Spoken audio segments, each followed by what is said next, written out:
Jubilee hills ఉప ఎన్నికపై party శ్రేణులకు దిశానిర్దేశం చేశారు భారత రాష్ట్ర సమితి అధినేత మాజీ సీఎం కేసీఆర్. ఎర్రవల్లిలో పలువురు పార్టీ నేతలతో సమావేశమయ్యారు. మాజీ మంత్రులు హరీష్ రావు, జగదీష్ రెడ్డి, ఎర్రబెల్లి దయాకర్ రావు, సునీతా లక్ష్మారెడ్డి, సింగిరెడ్డి నిరంజన్ రెడ్డి, తలసాని శ్రీనివాస్ యాదవ్, వేముల ప్రశాంత్తో పాటు పలువురు ఎమ్మెల్యేలు, ఎమ్మెల్సీలు, కీలక నేతలు హాజరయ్యారు. జూబ్లీ హిల్స్ ఉప ఎన్నికపై కేసీఆర్ వారితో చర్చించారు. ప్రస్తుతం నియోజకవర్గంలో నెలకొన్న పరిణామాలు, చేరికలు, ప్రచార శైలి తదితర అంశాలు చర్చకు వచ్చినట్లు సమాచారం. మాగంటి గోపీనాథ్ మరణంతో జరుగుతున్న ఉప ఎన్నికలో భారత రాష్ట్ర సమితి అభ్యర్థిగా ఆయన సతీమణి సునీత పోటీ చేస్తున్న సంగతి తెలిసిందే. గత కొద్ది రోజులుగా పార్టీ ఎమ్మెల్యేలు, ఎమ్మెల్సీలు, మాజీ ప్రజాప్రతినిధులు జూబ్లీ హిల్స్లో ప్రచారం చేస్తున్నారు. ఇప్పటికే నామినేషన్ల పరిశీలన ప్రక్రియ పూర్తి కావడంతో కేసీఆర్ గురువారం నేతలతో సమావేశమయ్యారు. ఎన్నిక గడువు సమీపిస్తుండటంతో ఇక నుంచి ప్రచారం ఉధృతి పెంచాలని వారికి దిశానిర్దేశం చేశారు. కాంగ్రెస్ ప్రభుత్వంపై ప్రజల్లో తీవ్ర అసంతృప్తి నెలకొన్నందున ఆ ప్రభావం ఉప ఎన్నిక ఫలితాల్లో స్పష్టంగా కనిపిస్తుందని ఆయన అభిప్రాయపడ్డారు. ఇకపై ప్రచారం, పోలింగ్ రోజు వ్యూహం, బూత్ మేనేజ్మెంట్ వంటి అంశాలపై ముఖ్య నేతలకు కేసీఆర్ స్వయంగా దిశానిర్దేశం చేయనున్నారు. మెగాస్టార్ చిరంజీవిపై ఏపీ అసెంబ్లీలో టీడీపీ ఎమ్మెల్యే నందమూరి బాలకృష్ణ చేసిన వ్యాఖ్యలు దుమారం కొనసాగుతుంది. ఈ వ్యవహారంపై వైసీపీ అధినేత జగన్ ఘాటుగా స్పందించారు. బాలకృష్ణ అసెంబ్లీకి మద్యం సేవించి వచ్చారని, ఆయన మానసిక స్థితి సరిగ్గా లేదని సంచలన ఆరోపణలు చేశారు. బాలకృష్ణ వ్యాఖ్యలు, పవన్ కళ్యాణ్ మౌనంగా విలేకరులు అడిగిన ప్రశ్నలకు బదులిస్తూ జగన్ తీవ్ర స్థాయిలో విరుచుకుపడ్డారు. అసెంబ్లీలో మాట్లాడాల్సింది ఏంటి, ఆయన మాట్లాడింది ఏంటి, అదంతా పనికి మాలిన సంభాషణ. బాలకృష్ణ అసెంబ్లీలో తాగి మాట్లాడారు. తాగి వచ్చిన వ్యక్తిని సభలోకి ఎలా అనుమతిస్తారు అని, అలా మాట్లాడేందుకు అనుమతించిన స్పీకర్కు బుద్ధి లేదు అని జగన్ తీవ్రంగా విమర్శించారు. ఏదో గట్టిగా అడిగితే ఈయన వచ్చాడు మళ్ళీ కలవడానికి, లేకపోతే ఏదో సినిమాటోగ్రఫీ మినిస్టర్ కలవమన్నారు అని ఏంటంటే అండి అవి మిగతాన్ని ఓకే, అవమానించడం ఆయన ఓకే, ఏదో ఆయన పెద్ద గట్టిగా చెప్తే ఆయన దిగి వచ్చాడంట కలవడానికి, లేకపోతే సినిమాటోగ్రఫీ మినిస్టర్ కలవమన్నా అంట.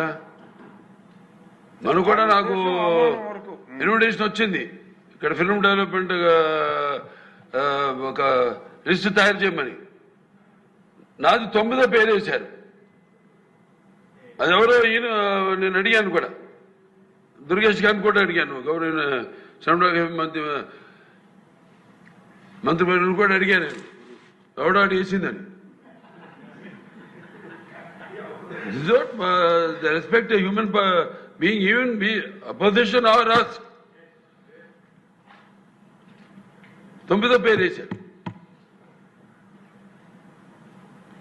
ఇదే అదేదో గట్టిగా ఎవడు అడిగాడు, గట్టిగా అడిగితే పంపించారు లోపలికి.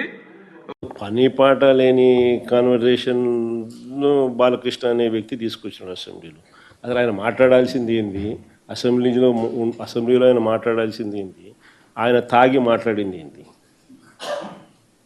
అసలు తాగినోని అసెంబ్లీకి తీసుకొని అసెంబ్లీలో మాట్లాడిచ్చే కార్యక్రమం చేస్తున్నారు అని అంటే స్పీకర్కి బుద్ధి లేదు.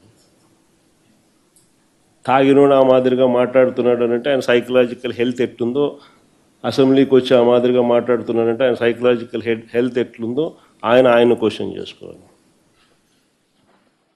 యాదగిరిగుట్ట లక్ష్మీనరసింహస్వామిని దర్శించుకున్నారు తెలంగాణ జాగృతి అధ్యక్షురాలు కల్వకుంట్ల కవిత. కవితకి ఆలయ అధికారులు ఘనస్వాగతం పలికారు. ఈ క్రమంలో ఆలయంలో కవిత ప్రత్యేక పూజలు చేశారు. అనంతరం మీడియాతో కవిత మాట్లాడారు. రాజకీయ పార్టీ ఏర్పాటుపై ఆమె కీలక వ్యాఖ్యలు చేశారు. ప్రజలు కోరుకుంటే తప్పకుండా తాను రాజకీయ పార్టీ పెడతారని స్పష్టం చేశారు.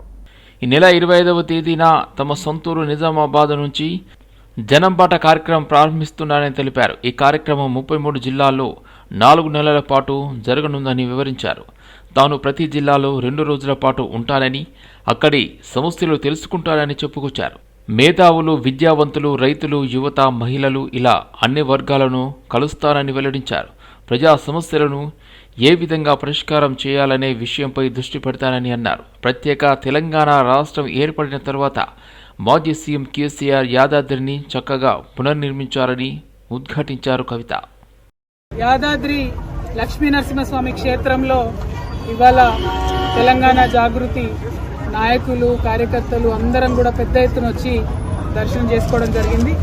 మరి ప్రత్యేకించి మొన్న తిరుమలకు వెళ్ళి ఈరోజు లక్ష్మీనరసింహస్వామి దగ్గరికి వెళ్ళి వరుసగా ఒక్కొక్క పుణ్యక్షేత్రానికి వెళ్ళి తెలంగాణ జాగృతి జనం బాట అనే కార్యక్రమం ఏదైతే ఈ నెల 25వ తారీఖున చేపడతా ఉన్నామో ఆ కార్యక్రమం మరి ఎటువంటి అవాంతరాలు లేకుండా జరగాలని ప్రజల వద్దకు మేము వెళ్ళేటటువంటి క్రమంలో ప్రజా సమస్యల్ని అర్థం చేసుకునేటటువంటి శక్తి ఆ భగవంతుడు మా జాగృతి నాయకులందరికీ కూడా ఇవ్వాలని చెప్పి ఒక విశ్వాసంతో ఒక ఆలోచనతోని మరి దైవ దర్శనాలన్నీ చేసుకుంటూ ఉన్నాము. మరి 25వ తారీఖు నాడు జాగృతి జనం బాట అనే కార్యక్రమం ప్రారంభమవుతుంది. మా నిజామాబాద్ జిల్లా నుంచి మా సొంత ఊరు నుండి ప్రారంభించి 33 జిల్లాలు కూడా 4 నెలల పాటు కంటిన్యూస్గా మేము మరి పర్యటన చేస్తాం. ప్రతి జిల్లా కేంద్రంలో కూడా 2 రోజులు ఉండి అక్కడ ఉండేటటువంటి మేధావులను విద్యావంతులను అదేవిధంగా రైతులను రైతు కూలీలను విద్యార్థులను ప్రతి ఒక్కరిని అందరికన్నా ముఖ్యంగా మా ఆడబిడ్డలను మా యువకులను అందరినీ కూడా కలిసి మరి ఆయా జిల్లాల్లో ఉండేటటువంటి సమస్యలేంటి వాటి పరిష్కారానికి ఏ దిశగా మనం ప్రయత్నం చేయాలి ఇప్పుడు ఉన్నటువంటి ప్రభుత్వాలు మరి అదేవిధంగా ప్రతిపక్షాలు ఈ వైఖరి ఎట్లా ఉంది ఇంకా ఎట్లా ఉండాలి ఇటువంటి అన్ని అంశాలు కూడా కూలంకుషంగా చర్చించడానికి జాగృతి జనం బాట ఒక వేదిక అవుతుందని చెప్పి మేము బలంగా నమ్ముతా ఉన్నాం. లక్డీకాపూర్లోని డైరెక్టర్ జనరల్ ఆఫ్ పోలీస్ కార్యాలయం వద్ద బీజేపీ ఆధ్వర్యంలో నిరసన కార్యక్రమం. సోను అనే గోరక్షకుడిపై ఎంఐఎం నేత దాడికి వ్యతిరేకంగా ఈ నిరసన కొనసాగింది. దాడులపై రాష్ట్ర ప్రభుత్వం మౌనంగా ఉండటంపై నిరసిస్తూ బీజేపీ రాష్ట్ర అధ్యక్షులు ఎన్ రామచంద్రరావును మరియు ఇతరులను డీజీపీ కార్యాలయం వద్ద పోలీసులు అరెస్ట్ చేశారు. లక్డీకాపూర్లోని డైరెక్టర్ జనరల్ ఆఫ్ పోలీస్ కార్యాలయం వద్ద బీజేపీ ఆధ్వర్యంలో నిరసన కార్యక్రమం చేపట్టారు. సోను అనే గోరక్షకుడిపై ఎంఐఎం నేత దాడికి వ్యతిరేకంగా నిరసన తెలిపారు. ఈ నిరసనల్లో భాగంగా డీజీపీ కార్యాలయం ముట్టడికి వెళ్తున్న ఈటల రాజేందర్ను కూడా అరెస్ట్ చేశారు పోలీసులు.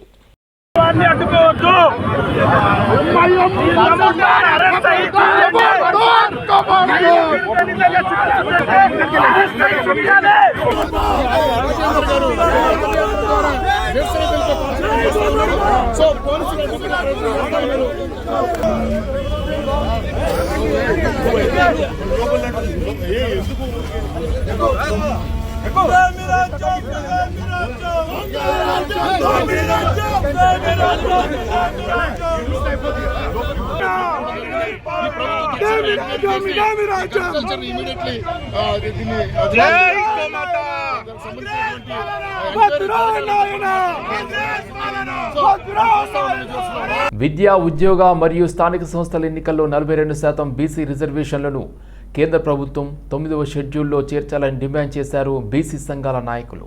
బీసీ పొలిటికల్ జేసీ చైర్మన్ డాక్టర్ రాచాల యోగేందర్ గౌడ్ ఆధ్వర్యంలో రాజ్భవన్ ముట్టడికి బయలుదేరారు. రాజ్భవన్ వద్ద పోలీసులు అడ్డుకోవడంతో రోడ్డుపై బైఠాయించి ఆందోళన చేస్తున్నారు బీసీ పొలిటికల్ జేసీ నేతలు.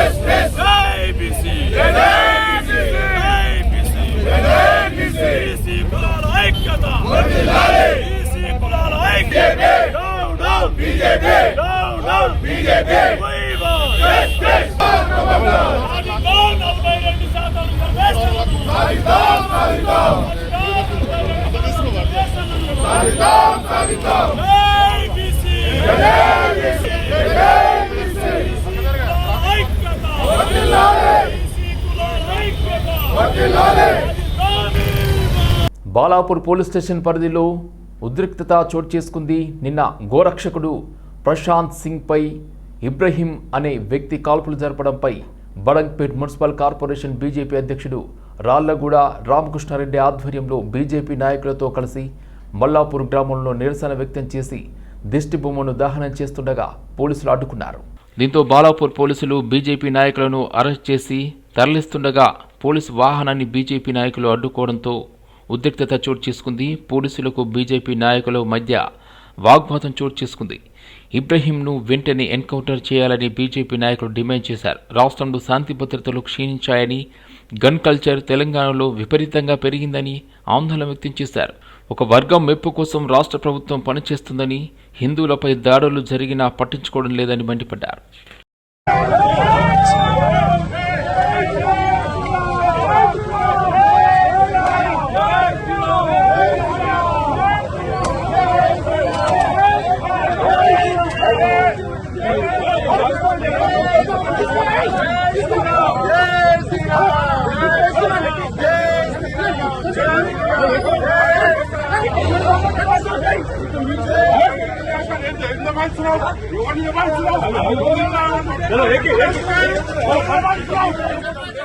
జేఎన్టీయూ యూనివర్సిటీ ఆధ్వర్యంలో యూనివర్సిటీ ఇంజనీరింగ్ కళాశాల 60 ఏళ్లు పూర్తి చేసుకున్న సందర్భంగా గోల్డెన్ జూబ్లీ వేడుకలతో పాటు జేఎన్టీయూహెచ్ గ్లోబల్ అల్యూమినీ మీట్ 2025ను నవంబర్ 21, 22వ తేదీన నిర్వహించనున్నట్లు యూనివర్సిటీ వీసీ కిషన్ కుమార్ రెడ్డి వెల్లడించారు.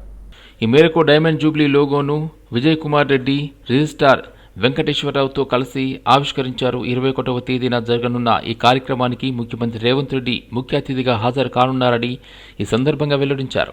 ఈ 60 ఏళ్లలో యూనివర్సిటీ ఇంజనీరింగ్ కళాశాల ఎంతో మంది ప్రతిభ కలిగిన విద్యార్థులను సమాజానికి అందించిందని అన్నారు. దీనిలో భాగంగానే యంగ్ అచీవర్స్ అవార్డుతో పాటు అలుమ్ని విశిష్టమైన అవార్డులను సైతం అందజేయనున్నట్లు వారు తెలిపారు. Minister for establishing a high quality school system in Telangana. We were able to meet him and convince him to come on 21st November as the Diamond Jubilee event, where the Honorable CM will grace the occasion. On 22nd November, likewise, we wanted to invite the Honorable Governor for the Global Alumni Meet. Miyapur police station పరిధిలో విద్యుత్ తీగలను దొంగిలిస్తున్న 2 నిందితులను arrest చేశారు పోలీసులు. నిర్మాణంలో ఉన్న భవనాలను లక్ష్యంగా చేసుకుని దొంగతనాలకు పాల్పడుతున్న నిందితుల నుండి Maruti Swift car, Bajaj Pulsar bike, 4 లక్షల విలువైన విద్యుత్ వైర్లు, 81 బెండళ్లను స్వాధీనం చేసుకున్నారు. ఇతను క్యాబ్ డ్రైవర్గా పనిచేస్తాడు. మన దిలీప్ అనే అతను నేటివ్ ఆఫ్ యూపీ. ఇతను గత 10 ఏళ్లుగా హైదరాబాద్లో ఉంటున్నాడు. ఇతను క్యాబ్ డ్రైవర్గా పనిచేయడం జరుగుతూ ఉంటుంది. ఇతనికి ఒక క్యాబ్ డ్రైవర్ చేస్తున్నప్పుడు ఇతనికి ఈ రెండో అతను ఎవరైతే నిషాల్ అని చెప్పేసి ఇతను కూడా అతని పరిచయం అయినాడు. అతను కూడా యూపీ అతను. వీళ్ళిద్దరు కలిసి ఈ ఏరియాలో తిరుగుతున్నప్పుడు ఈ అండర్ కన్స్ట్రక్షన్ బిల్డింగ్స్ ఏవైతే ఉన్నాయో అక్కడ ఐడెంటిఫై చేయడం జరిగింది. వాళ్ళు చేసి అక్కడ వాచ్మెన్ లేని సమయంలో అక్కడ చిన్న చిన్న దొంగతనాలు మొదలుపెట్టినారు. కాబట్టి వాళ్ళకి ఇది అలవాటు అయిన తర్వాత ఏం చేసినారంటే పెద్ద ఎత్తున మనకి డబ్బులు రావాలంటే ఇమీడియట్గా అంటే ఏం చేయాలనే ఉద్దేశంతో వాళ్ళు ఈ కరెంట్ బాక్స్లు ఏవైతే ఉంటే మన ఎలక్ట్రికల్ వైర్ బాక్సెస్ ఏవైతే ఉంటే అక్కడ వాచ్మెన్ రూమ్లలో జనరల్గా ఏంటంటే అండర్ కన్స్ట్రక్షన్ జరిగినప్పుడు ఆ వాచ్మెన్ రూమ్లలో వాళ్ళు పెట్టడం జరుగుతుంది. ఒక్కోసారి ఏంటంటే పైన స్టోర్ రూమ్లో పెట్టి గొళ్ళెం పెడతారు. కొంతమంది చిన్న చిన్న తాళాలు వేస్తారు.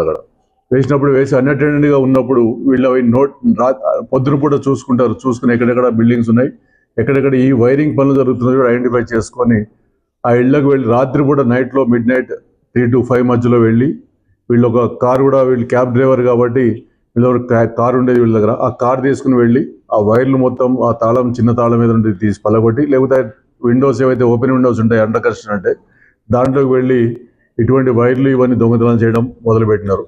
వీళ్ళు గత 2021 నుంచి 2021 నుంచి వీళ్ళు ఈ అఫెన్సెస్ చేస్తూ ఉన్నారు. వీళ్ళు ఇంతమంది గచ్చిబౌలి లిమిట్స్లో చేయడం జరిగింది, మన మియాపూర్ లిమిట్స్లో చేయడం జరిగింది. ముసరాంబాగ్ ఓల్డ్ బ్రిడ్జ్ను కూల్చివేస్తున్నారు జీహెచ్ఎంసీ అధికారులు. ఇటీవల కురిసిన భారీ వర్షాలకు మూసి వరదలకు ముసరాంబాగ్ బ్రిడ్జిపై ఉన్న రోడ్డు పూర్తి స్థాయిలో డ్యామేజ్ అయింది. బ్రిడ్జిపై అనేక క్రాక్స్, పెచ్చులూడిన రైలింగ్, బ్రిడ్జ్కున్న ఐరన్ తేలి ప్రమాదకర స్థాయిలో ముసరాంబాగ్ బ్రిడ్జ్ మారిపోయింది. ముసరాంబాగ్ బ్రిడ్జ్ స్టెబిలిటీపై స్టడీ చేసిన జీహెచ్ఎంసీ ప్రాజెక్ట్ వింగ్ అధికారులు నిర్ణయం తీసుకున్నారు. దీంతో ముసరాంబాగ్ పాత బ్రిడ్జ్ పునరుద్ధరించడం కష్టమే అని తేల్చి చెప్పింది జీహెచ్ఎంసీ.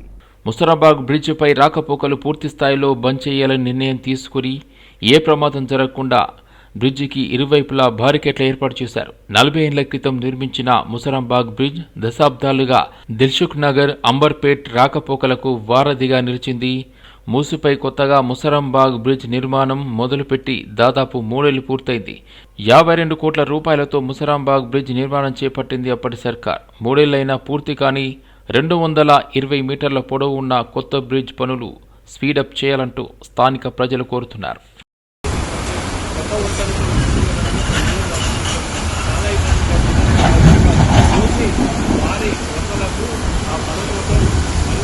దెబ్బతిన్నాయి. ఇక్కడ స్థానికులు ఉన్నారు, ఉన్నారు, ఇక్కడ వాళ్ళని చూస్తున్నాం. అంటే ఇక్కడ మూసి ఇక్కడ పెట్టుదలన్నీ దాని ప్రభుత్వం మాత్రం ఏదో ఒక మాత్రమే అడవలేదు.